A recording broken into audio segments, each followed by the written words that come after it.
All right, we are back on MorningLine. Thanks for joining us. Our conversation, an interesting one with regard to race and politics and some of the key issues we're looking at.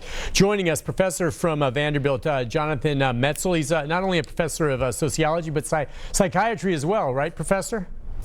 That is right. Yeah. And so among other things, in some of your writings, I wanted to ask you about this, the whole idea of racial resentment with regard to gun laws and gun ownership and pro-gun laws, and you make a connection there. Can you talk about that? I guess I was seeing where you talk about that with regard to some of what you've observed in Missouri. Here in Tennessee, the Second Amendment is a very, very important amendment to many Tennesseans who love their guns. What is it that you found about racial resentment and some of these laws that you might term as pro-gun? Right. Well, I grew up in Missouri, so it's pretty similar to Tennessee. And in the Missouri that I grew up in, there were a lot of people who were, who had very strong family traditions of guns. They really cared about guns. They went hunting, and they'd gone hunting for generations. And that was not a problem whatsoever. That was great. A lot of people who I knew growing up were part of that tradition. And then there were other people, they weren't anti-gun. They just didn't have guns. And it honestly wasn't that big of a deal. It wasn't like some big, huge contested thing. It was kind of like either you had a family tradition of guns, you used guns for whatever, or you didn't. And what happened in the Missouri that I grew up in, which is part of what I write about in the book, is that there was this kind of rise of a kind of politics that said, not just do you need a gun because of a respectful Second Amendment position, but you need a gun because some bad guy's going to come get you, or because guns represent who you are. They represent your masculinity. They represent your identity, or something like that. And they really, really tapped in I think, in gun marketing, which is what I talk about in the book, that to be a particular kind of citizen meant having a particular relationship to guns. And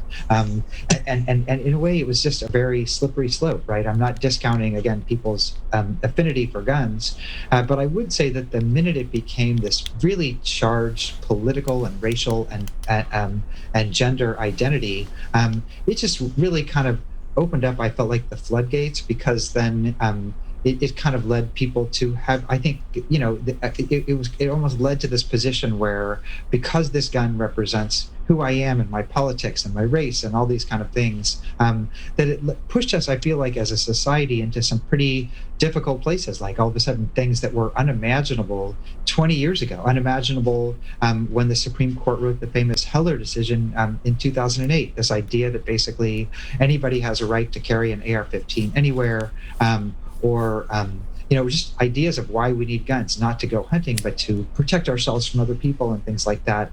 It just, for me, led us down a bad path, which, I have to be clear, is not about the Second Amendment or about gun rights. It's about the ways that I feel like racial tensions have been manipulated to create markets for guns that are really pushing us in a place where there's just no endpoint. Like, how do you know what's safe and what's not? What's a limitation? How can we protect the Second Amendment and have a civil society and things like that? And so part of the issue is, and that's what I'm saying, is race is used in those cases to make people have a conversation about something else other really than guns. It really becomes a conversation about race, and then it's very hard to do anything about it. All right, if you can, because I'm trying to get a handle on it, maybe if you can, off the top of your head, can you give me an example of something like that might apply? Just a real life example, because I'm thinking, if you talk to many Tennesseans, for instance, about the importance to them of guns, they may say, look, it's pretty simple for me. I like to have a weapon because I feel it's for personal security, for whatever reason. Or I like to have a weapon because I like to target practice. Or I like to have a weapon because I like to hunt. And it's that simple. And it sounds to me like maybe behind some of those reasons they give, you think there are other reasons that are pushing that. I don't know. Can you give me an example? Yeah, and again, I respect those examples, but that's different from, gun super owners who need 40 AR-15s and guns in bars and guns in parks and guns in schools, all these things. We can't have a conversation anymore, in a way. And so I'll give you two examples. One is, what I show in the book is a shift in NRA and gun advertising, where they used to advertise guns as like, here's a great gun to go hunting with, or something like that. And all of a sudden, there was a shift There was a famous ad that I talk about in the book called a man card, and it was basically like liberals got you down, multiculturalism got you down. Get a Bushmaster AR-15 and have your man card reissued. It was this idea that to be a male, a kind of alpha male, all these kind of things, you needed a Bushmaster AR-15. So they were playing on this sense of kind of fallen masculinity that was the result of all these woke tards and all these kind of things, like all these stereotypes. And so it was kind of selling this idea that a gun was a kind of a gun or the man card. And I have a lot of different examples of that, all these ads that were basically showing, you need a gun to protect your citizenship, to restore the balance of power is another one I talk about. So this idea that basically a gun is not just a gun for the reasons that, perfectly valid reasons you were saying, but it represented all these bigger things about what it meant to be a white male. And all I'm asking is, doesn't that mean then we're talking really about race and not really about guns anymore? And that changes the conversation. And so that's one example. And then the second one is pretty easy, which is just look at opinion polls by Pew and other places of attitudes about why people feel like they need guns. And if you look in the 80s, 90s, early 2000s, probably about 70% of gun owners, up toward 80%, said they liked it to go hunting. And maybe 13% said that they needed to protect from other people. And as the rhetoric changed, as this idea about what does it mean to be a good guy with a gun, to think about that quote from the NRA, that was a quote that said, you need to protect yourself against, carjackers and gangbangers and all these kind of things. As that became the reason, the rhetoric, there was a dramatic shift in popular opinion, and now the overwhelming majority of people who feel like they have guns, if you ask them on these opinion polls, they'll say to protect myself against other people. And in a way, to me, it gets back to what we were talking about before. It sets up this conflict model where we're not really talking about guns anymore. We're talking about politics and identity and race and all these things, which just make it hard for us to figure out how can we come to some kind of consensus that works for the most people. Let's take a phone call or two. We've got Jeff. Jeff, good morning. What's your question or comment, Jeff? Hey. Well, I know you guys are almost done with the conversation, but I was thinking that, Nashville has a zoo out there, and what if the animals get loose from the zoo? You're going to need something to protect you from that. It depends what kind of animal. You're going to hang up and listen to what you have to say about it. All right. Well, I mean, look, that kind of is going toward, that's outlandish, okay? But again, personal protection is what, and I hear what you're saying. And by the way, you talk about that with reference to whites buying guns. What about blacks buying guns? Well, I mean, that's a market that the gun manufacturers have wanted for a long time. There's a history of marketing campaigns. They had a fake actor, this guy, I can't remember his name, but they would try to market guns basically because the minute that everybody feels like they need a gun, that's just selling more guns. I mean, people, I think, don't understand, or maybe they do, that the NRA is not representing gun owners, it's representing gun manufacturers, gun sellers. And so their goal is to sell the most guns. And that they figure out very, very effective ways to do that, ways to impact legislation and things. But if everybody had a gun, that would be great for their share prices. And so I think that right now, this idea of now we need guns to protect ourselves against white people and things like that, it's understandable. We're in a tense moment right now, but I think that you have to kind of step back and think that, who benefits from that. And so I think that all of these issues that we're talking about apply to everyone. And I think if we just arm all sides of this, I mean, just think of societies that do that. It's, we're looking at a kind of Kosovo kind of situation, or, and so I think we want to figure out how we can make this work before we get there. Let's go next to Ron. Ron, good morning. Hi, Ron. What's your thought? Yeah, every time I hear race, and I think about what fears me the most is America. History has a tendency to repeat itself. And what fears me the most is America becoming like Germany did years ago under the ruler of Hitler. There was a saying a long time ago by a smart man in Germany who said, first they came for the communists. I was not a communist, so I did not speak up. Next, they came for the socialists. I was not a socialist, so I didn't speak up. Next, they came for the Jews. I was not a Jew, so I didn't speak up. Next, they came for me, and there was no one left to speak. Mm-hmm. And I feel like the race in America, if we don't change our ways and go to seeing that each one of us bleed red blood, we're all human beings. We're all brothers and sisters in the eyes of God. We need to end our wars and stop this becoming another Hitler. All right. Thank you for your call, Ron. What do you think? A beautiful sentiment. I mean, just so powerfully put. And Ron, thank you very much for expressing that. And I could not agree more, really. I mean, if you think about this question of who's the enemy, we were talking about media and rhetoric and disinformation, all that stuff thrives on creating an enemy. And think of all the different enemies we've had. It almost, very frighteningly replays some of the sentiments from what you were just reading. That, in the beginning, the enemy was China and the so-called China virus, and then it was whoever else, and now it's Americans, and then it becomes professors and protesters, and then it becomes whatever. And so in a way, like that gaze kind of shifts so deeply onto us, right? We become the enemy in a way. And so I could not agree more that I think that that unity, it really is the power of the moment. And think about how many forces are going into disrupting unity. Going back to what we were talking about before, if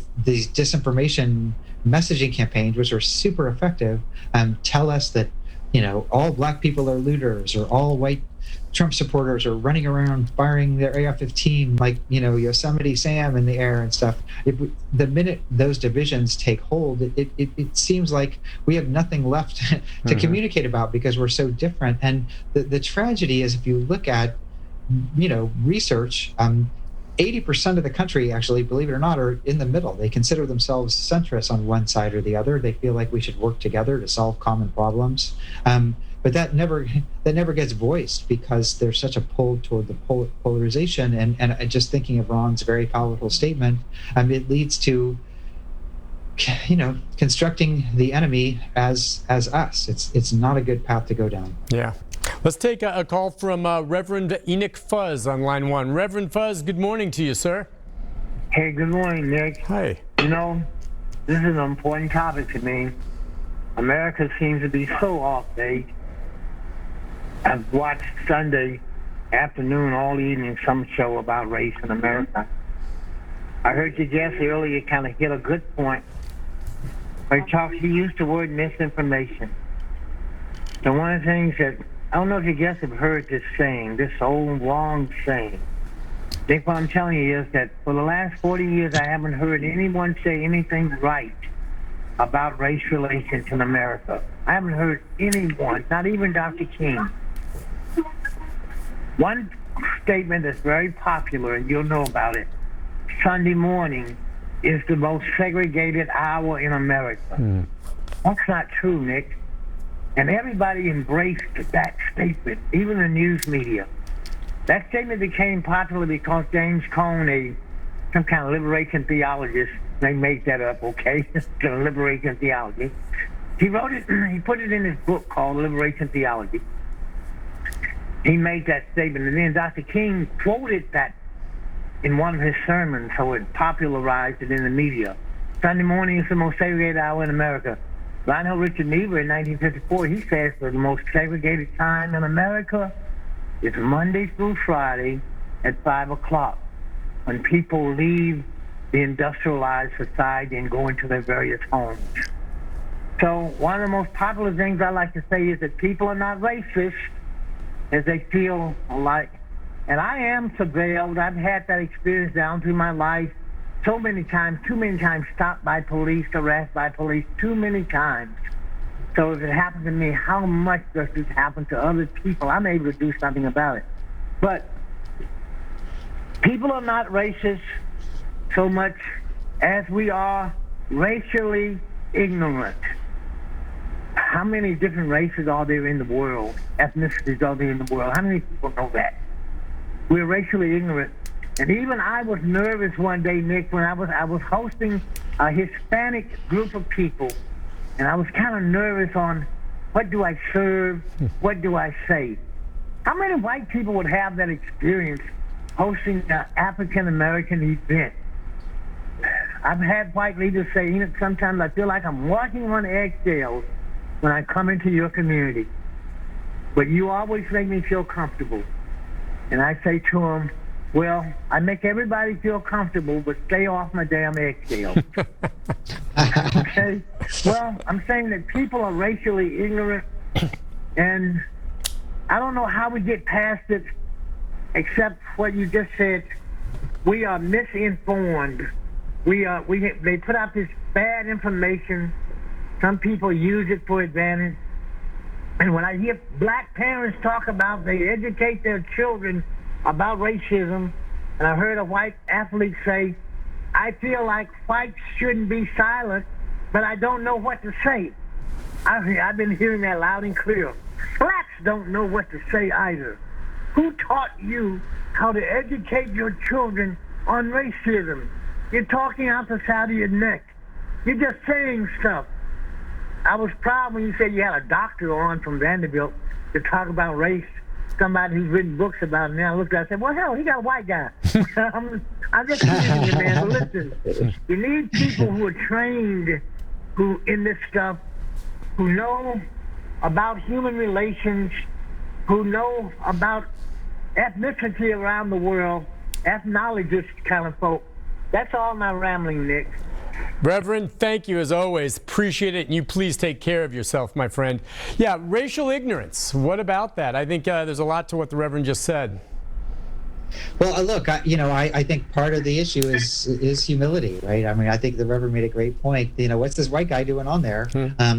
You know, I bring my own personal experiences, but I don't know what it's like to walk in somebody else's shoes. And so part of, I think, the issue is humility. You know, tell me about your experience. How can I listen? And recognize the structures that make that hard. And so part of the issue is, as I think he rightly points out, where are the places where we could have those conversations? And it taps back into what we were talking about at the beginning of the show about the media. We don't have those places really right now. If they're happening on Twitter, they're not really happening because Twitter is the place where we're supposed to be fighting about them.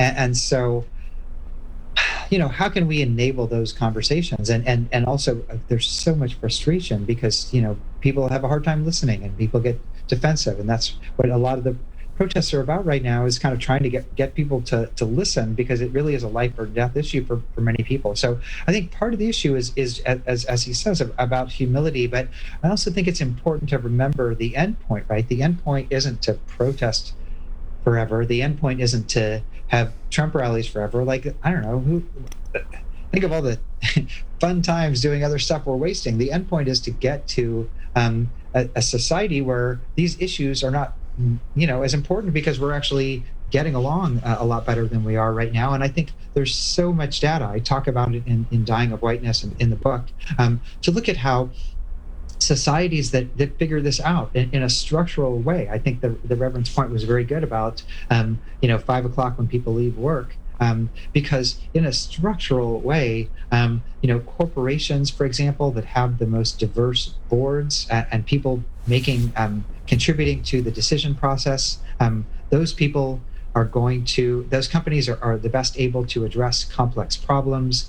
Cities where the most people have access to transportation and the best chances of getting good education and good jobs, those cities actually benefit because the most people are buying into the system. The most people are going to rise up and become taxpayers.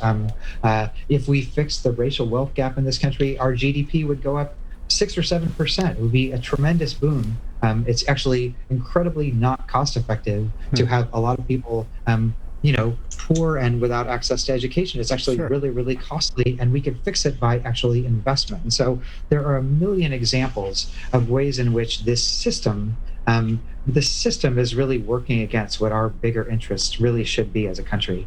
All right, listen, let's take a break on that note, Professor. When we come back, a few more phone calls, more of our conversation this morning with Jonathan Metzl from over at Vanderbilt. Stay with us, folks. A lot more to this conversation right after this commercial break.